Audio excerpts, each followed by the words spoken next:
Marvel season finale. It took 6 episodes, but we finally got a good one. This is episode 6. This is a finale. So up right where episode 5 left off with Cameron just blowing out, obviously, Bruno's apartment, and then them just running about trying to escape the FBI agents who still don't really have a reason for why they're going after these people with powers, but they are, and they're really pushing the point. I really liked how Cameron didn't really have control over his powers, and as he's on the train, it's shooting, which they seem to be the opposite powers to Kamala's powers, where she's able to construct things and be able to obviously step on them and sort of build whatever she wants, where his seems to degrade and destroy whatever it touches. And it does have obviously that greeny glow, the same kind of glow that Kamala has.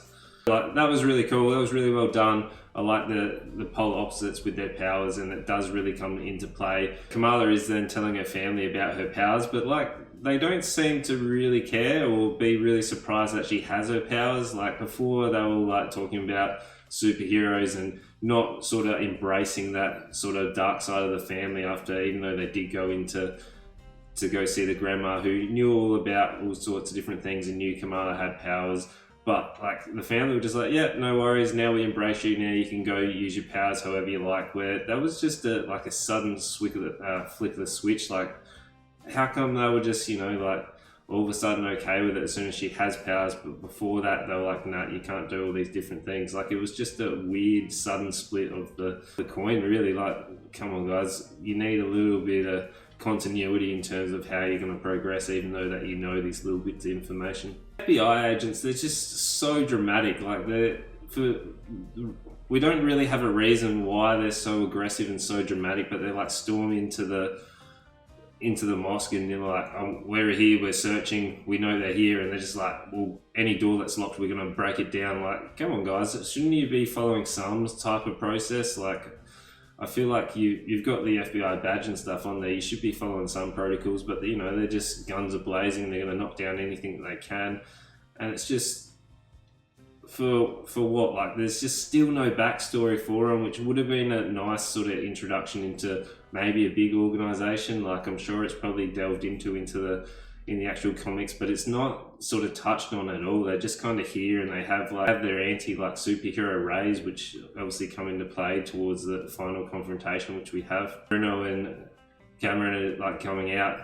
There's just quick, you need to disguise their old Clark Kent disguises, where they just put a hat on and obviously no one's going to recognize them. I'm not sure if that's a nice little parody or they're just setting up for a comical moment, but it just felt forced, and Kamala just randomly appears. I like how she's finally using her powers in the open, which is nice to see. Her traveling, she's just running above the traffic, making her little footstools everywhere.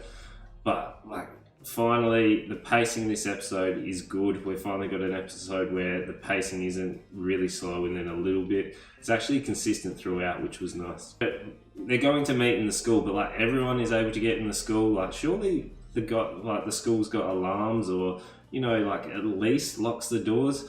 I know the brothers came through the bathroom window, but surely after all these years they should have motion detectors or something, at least to be able to signal that people are breaking into the school.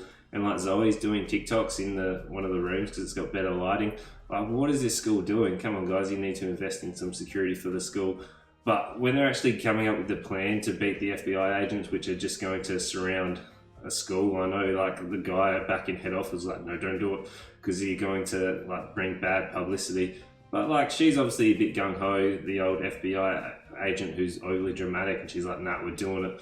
And they're storming it in as they're coming up with the plan. I do like how they're doing the cutaways, so the old cutaways as they're actually explaining the plan. That's nice. Keeps you a little bit more engaged, so you're not just standing there watching these people explain the plan.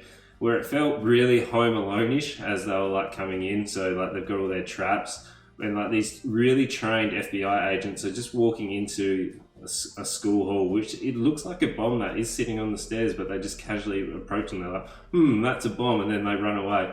How much training have these guys actually had? There is a little bit of twists and turns, what they've come up with the resources that they had, which is actually reasonably well thought out, and it could actually play into obviously their home court advantage, using the fire extinguishers and the old foam explosion. That's a lot of foam that's going in there. Like when Bruno's doing a dance to distract him, he just cops a rifle in the face. Like that's a little bit probably excessive behaviour than you need to. But I did laugh. I'm not sure it was meant to be comical, but just seeing him dancing and just copping the rifle into the face, like it's just the polar opposites to what you're going to see.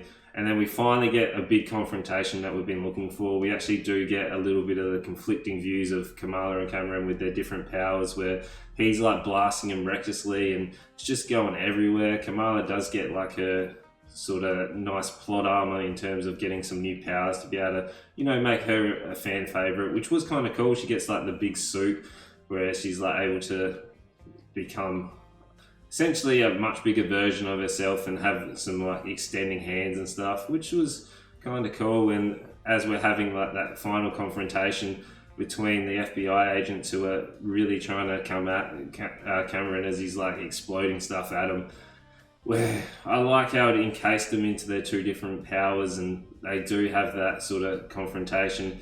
And probably one of the best scenes I've seen in this season is when all the police and the crowd will come in to protect them. It gave me the Spider-Man 2 kind of feeling, where like the crowd and the people are going to protect the superheroes.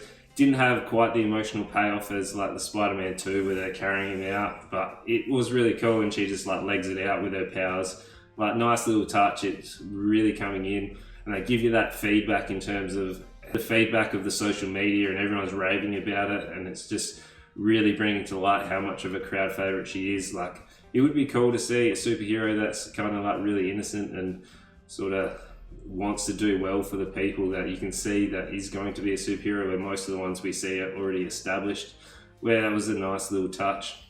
Bruno like tells her about a like gene mutation. She doesn't care and doesn't want to know, but like finally I really did enjoy this episode. Like it finally felt like the pacing and the story was all coming together, where I wasn't actually disengaged in this episode, so there wasn't much of a slice of life at all. It was nice pace, it was all a cohesive story, and we did finally get to see all the powers, and it felt like a superhero actual episode rather than a slice of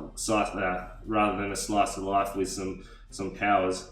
But the big setup for the post-credit scene, and we know that Marvel loves their post-credit scenes where the bangle's like all of a sudden glowing for whatever reason and like wigs out. I'm not sure if an ancient magical power can like wig out, kind of like tech does, but he like wigs out, and all of a sudden we get to see Captain Marvel, which is going to be setting up for they're going to return in the Marvel. So I did really enjoy this episode. I wish all the other 5 episodes were like this, and they actually did have that cohesive and that pacing that was actually engaging rather than throwing in that slice of life. So if they're able to get season 2 like this episode with all the pace and the least consistency, it'll be actually a good season. So let me know what you thought about it, and you know what to do. Make sure you like, comment, subscribe, and tell your friends.